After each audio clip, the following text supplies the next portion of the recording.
એ મેમાં પણ મારી હાજરીથી મને સ્થાનિક ધારાસભ્ય તરીકે વેપારીઓ બધે બોલાવી અને એમને કીધું હતું કે અત્યારે હું ધારાસભ્ય છું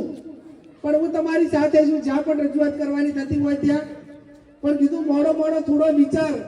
એ લોકસભાની ચૂંટણી લડવાનો છે અને સંસદ સભ્ય તો એટલે 100% સ્ટોપિંગ લાવશું ને લાવશું. ત્યારે થોડો વિચાર તો બહુ લાંબો વિચાર નતો, પણ છતાં આ વિચાર પણ રજૂ એ ટાઈમે કર્યો અને કુદરતી આખા ગુજરાતમાં એક જ સીટે આવી એટલે એની નોંધ પણ ગંભીરતાથી લેવાની અને ગંભીરતાથી નોંધ લેવાની એટલે ક્યાંક નાના મોટું કામ હોય તો તરત જ નજરે આવે कि वो कौन है ज्ञानीबेन ठाकुर है, गुजरात से बनासकांठा से जीत के आई है, अकेली है कांग्रेस पार्टी से. आ क्रेडिट मारी व्यक्तिगत नहीं, बनासकांठा ने તમારા બધાયની છે. અને બાબરને તો વિશેષ